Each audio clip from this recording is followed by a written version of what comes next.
Baahubali and Muttin wholesales saris and cloth merchants, Chadchan district, Vijayapur एवं समस्त Baahubali and Muttin परिवार।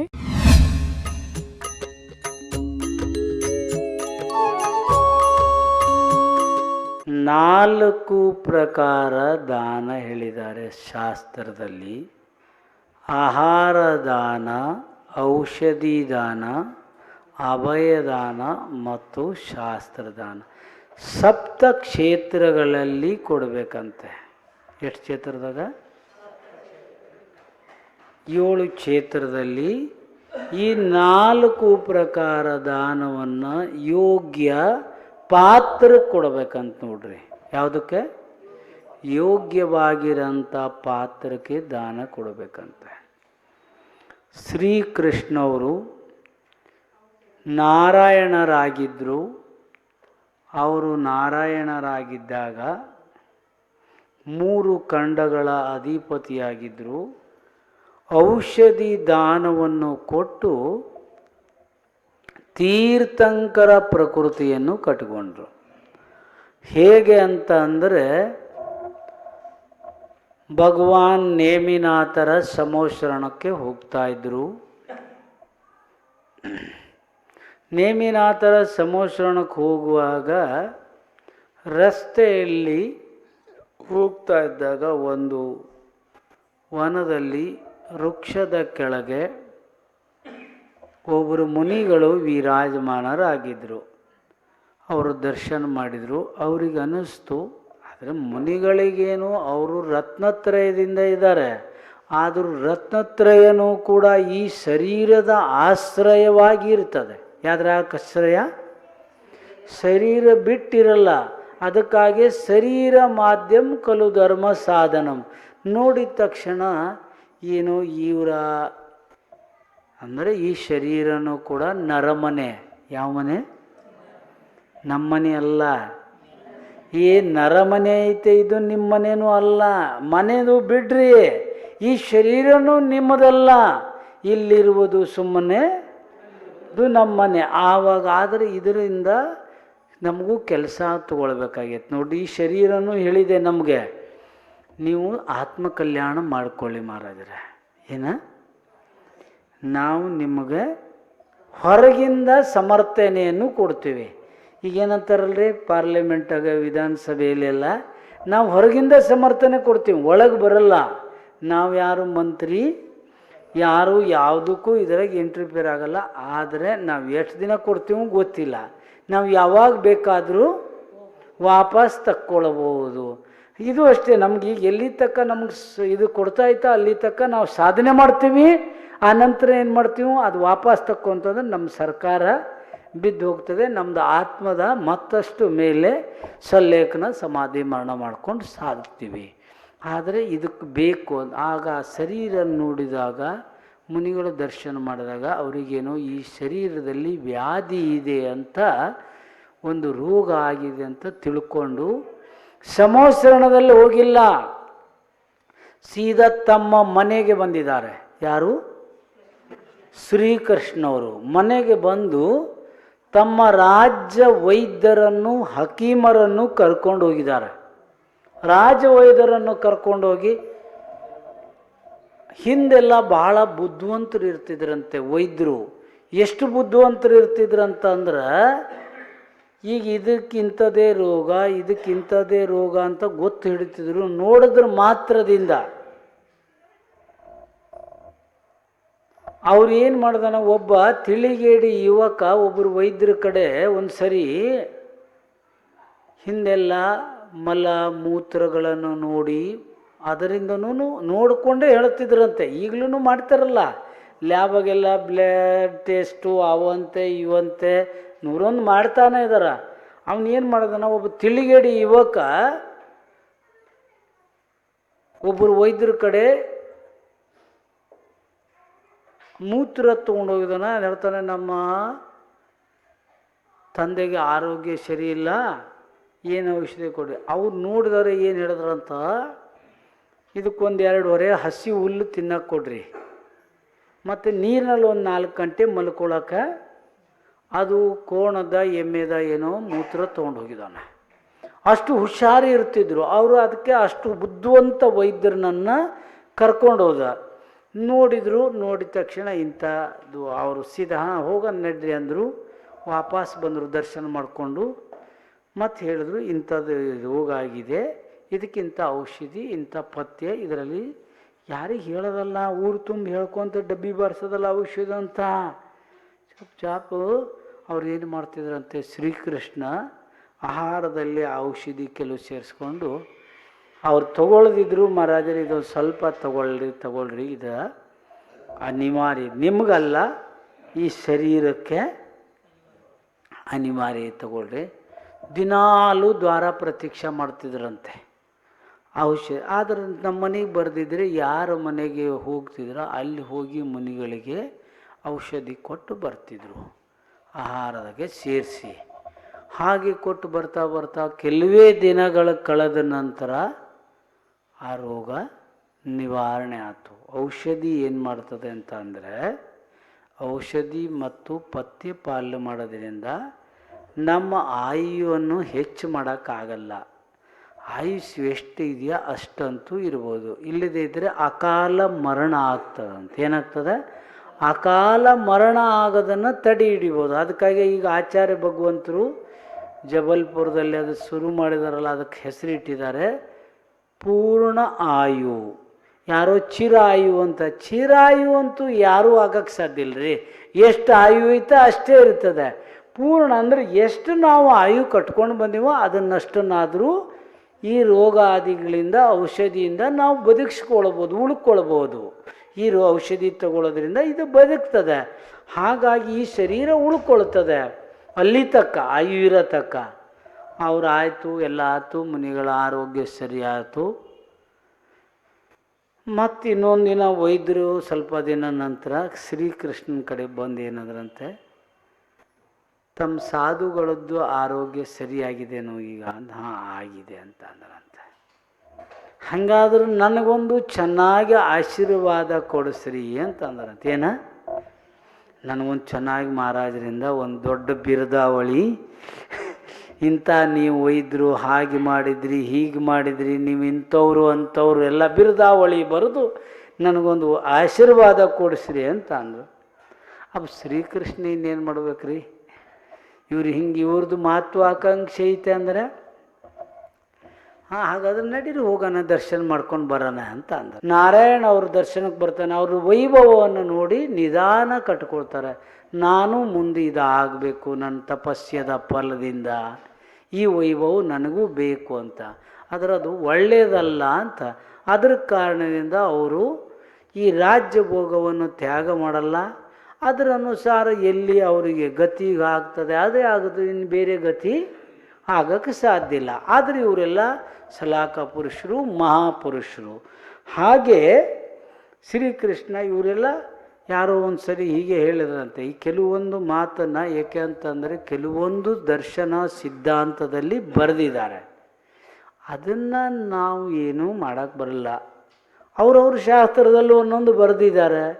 ಅದನ್ನು ನೀವೀಗ ಹೆಂಗೆ ಹೇಳಿದ್ರಿ?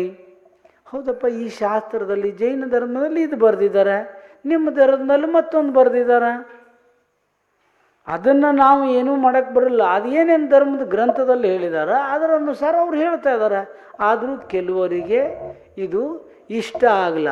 ಒಂದು ಸರಿ ಯಾರೋ ಅಂದರು, ಒಬ್ಬರು ಮುನಿಗಳಂದರು, ಶ್ರೀಕೃಷ್ಣ ನರಕಕ್ಕೆ ಹೋಗಿದ್ದಾನೆ ಅಂತ ಅಂದರು ಪ್ರವಚನದಲ್ಲಿ. ದೊಡ್ಡ ಹಂಗಾಮ ಮಾಡಿಬಿಟ್ರು ಎಲ್ಲ. ಏನಂದ್ರೆ ಅವ್ರು ಬಹಳ ಉದ್ರೇಕ ಆದರೂ ಕೇಳಿದವರೆಲ್ಲ. ಮಹಾರಾಜರು ಅಂದ್ರಂತೆ, ನೋಡ್ರಿ ಪೂರಾ ಕೇಳ್ರಿ.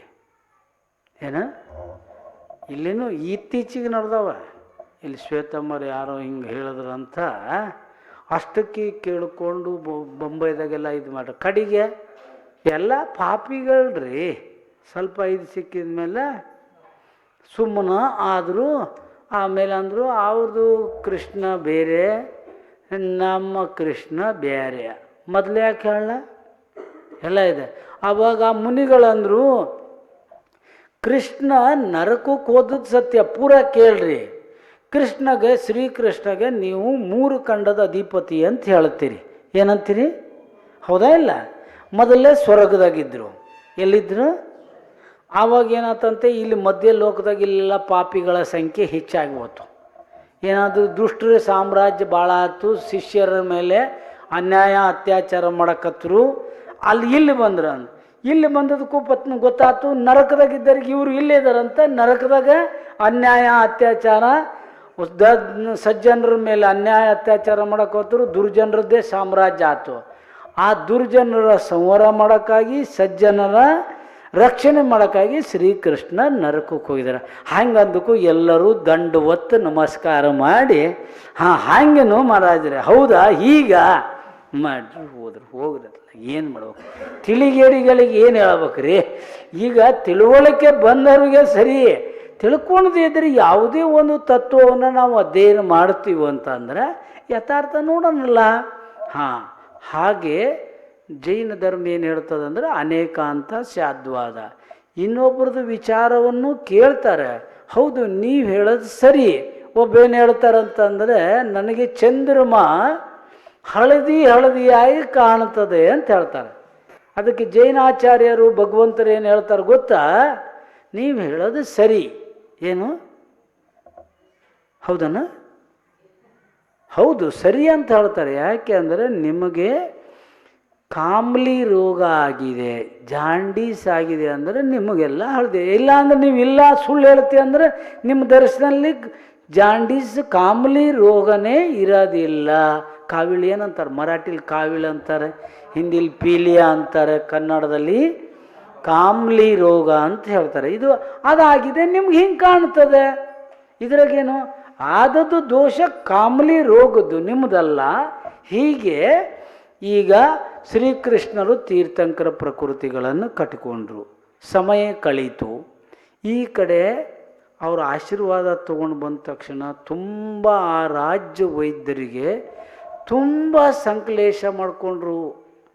ಇವ್ರೆಂಥ ಸಾಧುನಪ್ಪ, ಇವನಿಗೊಂದು ಇದೂ ಇಲ್ಲ, ಏನಿಲ್ಲ, ಇವರಿಗೊಂದು ಇಷ್ಟು ಉಪಕಾರ ಮಾಡಿದವ್ರ ಮೇಲೆ ಒಂದು ಕರುಣೆನೂ ಇಲ್ಲ. ಇನ್ನೆಂಥ ಸಾಧುಗಳು, ಇವರೇನು ಸಾಧು ಸಂತ ನೋಡೋಣ.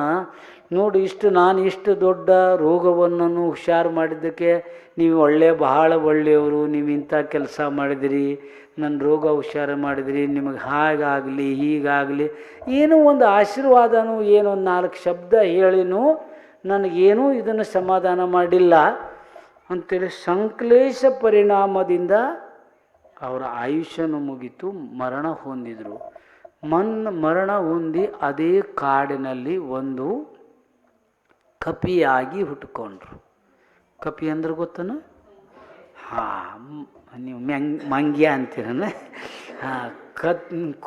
ಕೋತಿ ಅಂತಾರೆ, ಮಂಗ್ಯ ಅಂತಾರೆ, ಮಂಗ ಅಂತಾರೆ. ವಾನರಾಗಿ ಅದೇ ವನದಲ್ಲಿ ಹುಟ್ಕೊಂಡು ಒಂದಿನ ಅಲ್ಲಿ ಇಲ್ಲಿ ಜಿಗಿತ ಮರದ ಮೇಲೆ ಹಾರಿಕೊಂತ ಜಿಕ್ಕೊಂತ ಅಲ್ಲಿ ಬಂದು ನೋಡ್ತದೆ.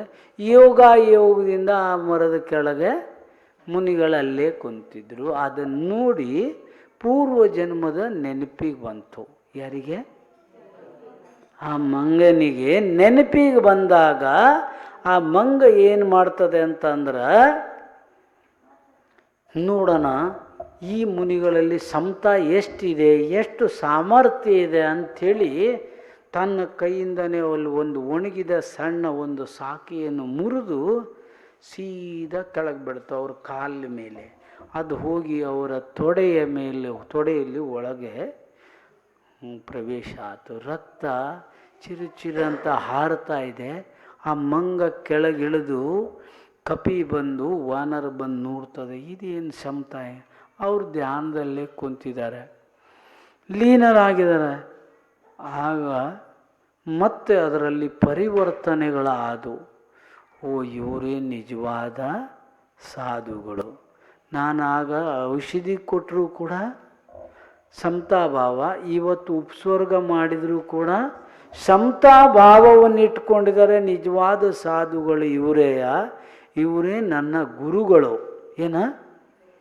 ಸಮ್ಯಕ್ ದರ್ಶನ ಪಡ್ಕೊಂತು ಅನುವ್ರತವನ್ನು ಧಾರಣೆ ಮಾಡ್ತು ಹೋಗಿ ಅಲ್ಲಿ ಯಾವುದೋ ಎಲೆಗಳು ಅದಕ್ಕೆಲ್ಲ ಔಷಧಿ ಗೊತ್ತಿದ್ದದ್ದೆ. ಹಿಂದಿನ ಜನ್ಮದಲ್ಲಿ ವೈದ್ಯರಿದ್ರಲ್ಲ, ಅದೆಲ್ಲ ನೆನಪು. ಆ ಎಲೆಯನ್ನು ತಂದು ತನ್ನ ಕೈಯಿಂದನೇ ಎಲ್ಲ ತಿಕ್ಕಿ ಅದನ್ನು ಒಂದು ಕೈಯಿಂದ ಅದನ್ನು ಏನು ಟೊಂಗಿ ಮುರಿದಕ್ಕೂ ಒಳಗೆ ಹೋಗಿ ತೊಡೆ ಒಳಗೆ ಹೋಗಿದ್ದೆಲ್ಲ ಅದನ್ನು ತಕ್ಕೊಂಡು ಒಂದು ಕೈಲಿ ಎಲೆ ಹಾಕಿ ಹಿಂಗೆ ಔಷಧಿ ಹಾಕಿ ಹಿಡ್ಕೊಂಡು ಸ್ವಲ್ಪ ಹೊತ್ತಿನಲ್ಲೇ ಗಾಯ ಎಲ್ಲ ಪೂರ ಹುಷಾರಾತು. ಅಷ್ಟು ಒಂದು ಅದರ ನಂತರ ಆ ಕಪಿ ತಾನು ಸಮ್ಯಕ್ ದರ್ಶನವನ್ನು ಪಡ್ಕೊಂಡು ಅನುವೃತವನ್ನು ಪಾಲನೆ ಮಾಡಿ ಮತ್ತೆ ಸ್ವರ್ಗದಲ್ಲಿ ದೇವನಾಗಿ ಜನಿಸಿಕೊಂಡ. ಶ್ರೀಕೃಷ್ಣರು ಔಷಧಿ ದಾನವನ್ನು ಯೋಗ್ಯ ವ್ಯಕ್ತಿ ಕೊಡಬೇಕು. ಈಗೇನಾಗ್ಯವ ಆ ದಾನ ಈ ದಾನ ಯಾವುದು? ಕಿಡ್ನಿ ದಾನ, ರಕ್ತದಾನ, ನೇತ್ರದಾನ, ಮತ್ತಿನ್ನೇನ ದೇಹದಾನ ಅಂತೆ. ಏನ ಇವೆಲ್ಲ ಜೈನ ಧರ್ಮದಲ್ಲಿ ದಾನ ಅಂತ ಹೇಳಿಲ್ಲ. ಏನು ಹೇಳಿಲ್ಲ ಇಷ್ಟೇ. ಆದರೆ ಸತ್ಪಾತ್ರಕ್ಕೆ ದಾನ ಕೊಟ್ಟು ಶ್ರೀಕೃಷ್ಣರು ತೀರ್ಥಂಕರ ಪ್ರಕೃತಿಯನ್ನು ಕಟ್ಟಿಕೊಂಡ್ರು. ಯಾವ್ದು ಕೊಟ್ಟು ಯಾವ ದಾನ ಕೊಟ್ಟಿದ್ರು? ನಿಮಗೇನು ಬೇಕು ಹೇಳ್ರಿ ಮಹಾರಾಜರು, ನಾವೆಲ್ಲ ತಂದು ಕೊಡ್ತೀವಿ. ನಮಗೂ ಎಲ್ಲ ತೀರ್ಥಂಕರ ಪ್ರಕೃತಿ ಬಂದಾಗಲಿ. ಹಂಗಿಲ್ಲ, ಯಾರಿಗೆ ಅವಶ್ಯಕತೆ ಇದೆಯೋ ಅವರಿಗೆ ಕೊಡ್ರಿ. ಆದರೆ ಸತ್ಪಾತ್ರಕ್ಕೆ ದಾನ ಕೊಡೋದು. ನಾಳೆ ಎಲ್ಲ ಓದ್ಕೊಳ್ರಿ. ನಾಳೆ ಯಾವ ವಾರ ಐತೆ? ನಾಳೆ ಶನಿವಾರ ಐತೆ. ಅಂದರೆ ನಾಳೆ ನಿಮ್ಗೇನು ಕೆಲಸ, ನೀವು ಓದ್ಕೊಳ್ತಿರೋ ಬಿಡ್ತೀರೋ ನಿಮ್ಗೆ ಬಿಟ್ಟಿದ್ದು. ನಾಡ್ದಿನ ಎಕ್ಸಾಮಿಗಾಗಿ ನಾಳೆ ಒಂದಿನ ಯಾವ ವ್ರತ ಕೊಡಲ್ಲ. ಇದನ್ನೇ ನಾಳೆ ಒಂದಿನ ಪರೀಕ್ಷೆ ಬಂತಂದ್ರೆ ಒಂದು ರಜಾ ಕೊಡ್ತಾರಲ್ಲ ಅಂದರೆ ಓದ್ಕೊಳ್ಳೋಕ್ಕೆ. ನಿಮಗೆ ನಾಳೆ ಓದ್ಕೊಳ್ಳೋಕ್ಕೆಲ್ಲ ರಜಾ ಕೊಟ್ಟಿವಿ. ಎಲ್ಲ ಚೆನ್ನಾಗಿ ನೀವು ಹೆಂಗೆ ಬೇಕಾ ಹೆಂಗೆ ಓದ್ಕೊಳ್ರಿ. ನಾಡದ್ದು ಏನು ಮಾಡೋದು? ಆದರೆ ಅದ್ರಾಗ ಏನಂದ್ರೆ ನಿಮ್ಗೆ ಓದ್ಕೊಳ್ರಿ. ಅಂದರೆ ಒಂದು ನಿಯಮ, ಇದನ್ನು ಪಾಲನೆ ಮಾಡಿರಿ. ಓದೋಕ್ಕೇನು ತೊಂದರೆ ಇಲ್ಲ. ಬೆಳಗ್ಗೆ ಒಂದು ಅರ್ಧ ಗಂಟೆ ಮೌನ ಇರ್ರಿ, ಮಧ್ಯಾಹ್ನ ಒಂದು ಅರ್ಧ ಗಂಟೆ, ಸಾಯಂಕಾಲ ಒಂದು ಅರ್ಧ ಗಂಟೆ ಮೌನ ಇದ್ಕೊಂಡು ನೀವು ಅಭ್ಯಾಸ ಮಾಡ್ಕೊಳ್ಬೋದು. ಏನು ಗೊತ್ತಾತ? ಎಷ್ಟೆಷ್ಟು? ಅದ್ರ 3 ಟೈಮ್ ಅರ್ಧ ಗಂಟೆ, ಜಾಸ್ತಿ ಇಲ್ಲ. ಎಷ್ಟು? ಹಾಲು ಮಹಾರಾಜರು 1.5 ಗಂಟೆ ಸೀದಾ ಇದ್ದುಬಿಡೋಣ ಇಲ್ಲ, 3 ಟೈಮ್ನಾಗ ಇರಬೇಕು. ಏನು ಮಾಡಬೇಕು? ಅಷ್ಟು ಮಾಡಿರಿ. ಅಹಿಂಸಾ ಪರಮೋ ಧರ್ಮ.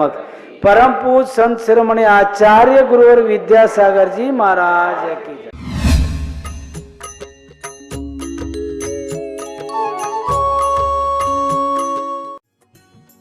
इस कार्यक्रम के पुण्यार्चक थे Bahubali and Muttin wholesales saris and cloth merchants, Chadchan district, Vijayapur एवं समस्त बाहुबली एंड मुत्तीन परिवार।